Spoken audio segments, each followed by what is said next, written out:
एक दिन सिद्धार्थ बगीचे में घूम रहे थे। उन्होंने एक आदमी को देखा जो कि पीले वस्त्रों में था।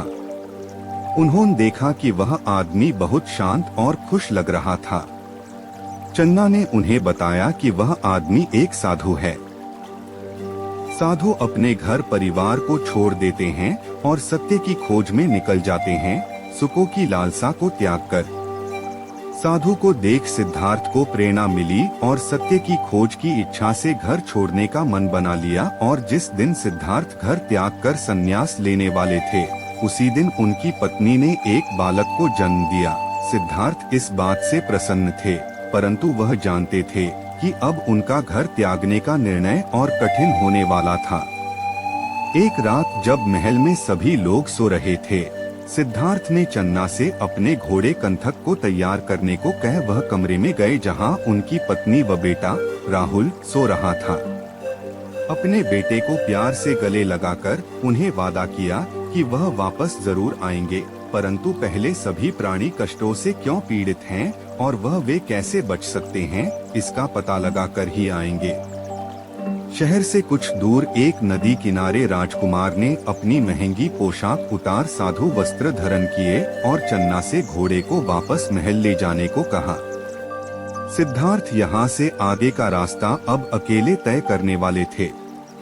29 साल की उम्र में सिद्धार्थ ने एक भिक्षु का जीवन शुरू किया।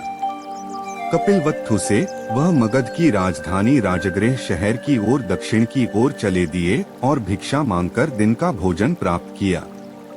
और भोजन के बाद सिद्धार्थ ने पहाड़ों पर जाने का फैसला किया जहां कई साधु और ऋषि रहते थे। रास्ते में भेड़ों का एक झुंड मिला। चरवाहे झुंड को अग्नि समारोह में बलि देने के लिए राजगृह ले जा रहे थे। उनमें एक छोटा बच्चा भी था जिसको चोट लगी थी। सिद्धार्थ ने उसे गोदी में उठाया और उनके पीछे चल दिए और शहर वापस आ गए। शहर में वेदी पर आग जल रही थी और राजा बिंबिसार और पुजारियों का एक समूह भजन कीर्तन कर रहा था। वे सभी अग्नि की पूजा करते थे।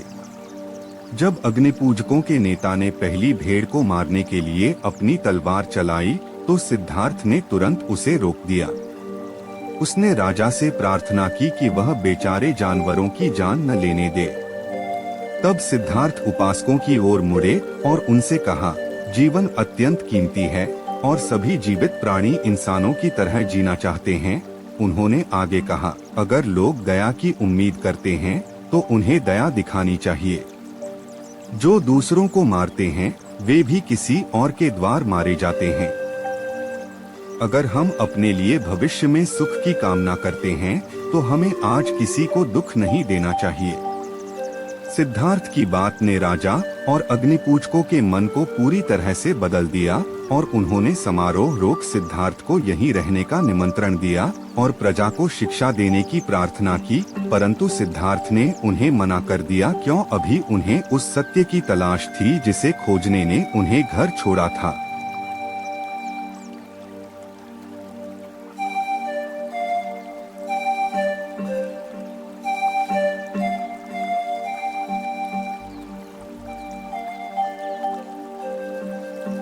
फिर सिद्धार्थ राजगृह छोड़ने के बाद अलारा नामक एक ऋषि से मिलने गए। वह ऋषि के पास रह मन लगाकर अध्ययन किया। जल्द ही वह उतना ही जान गया जितना उनके शिक्षक जानते थे। हालांकि उन्होंने अपने मन को बहुत शांत करना सीख लिया था, फिर भी वह सभी कष्टों से मुक्ति का मार्ग नहीं जानते थे।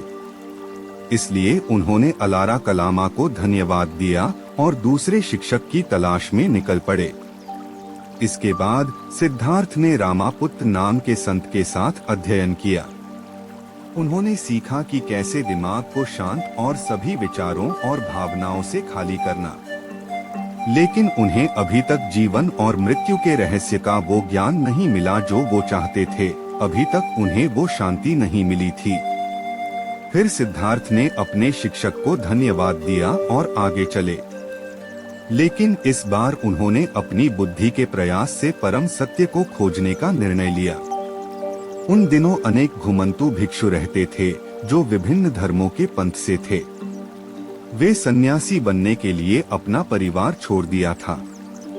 उनका मानना था कि भूखे रहकर स्वयं या अपने शरीर को कष्ट देकर तपस्या वे स्वर्ग में पुनर्जन्म लेंगे। उनका विश्वास था कि इस जीवन में वे जितना अधिक कष्ट उठाएंगे उन्हें उतना ही अधिक भविष्य में सुख मिलेगा। तो कुछ ने बहुत कम खाना खाया, कुछ एक पैर पर खड़े रहे लंबे समय तक और अन्य लोग नुकीली कीलों से ढके तख्तों पर सोते थे। सिद्धार्थ ने भी सन्यासी बनने का प्रयास किया। उसने सोचा कि यदि वह पर्याप्त परिश्रम करेगा तो वह प्रबुद्ध हो जाएगा। इसलिए उसे उरुवेला में एक नदी एक गांव के पास एक जगह मिली जहां वह रह सकते थे और दैनिक भोजन प्राप्त कर सकते थे। वहां 5 अन्य व्यक्ति रहते थे, वे उसके साथी बन गए। सिद्धार्थ की तरह उन्होंने भी तपस्या की। उनके नाम कोंडन्ना, भद्दिया, वप्पा, महानमा और असाजी थे। सिद्धार्थ ने 6 वर्षों तक विभिन्न प्रकार की तपस्या की। सिद्धार्थ ने धीरे धीरे खाना कम कर दिया और कुछ समय बाद पूरा ही बंद कर दिया। वह ऐसा करने से काफी दुबले पतले हो गए और एक दिन ध्यान करते वक्त हम बेहोश हो गए।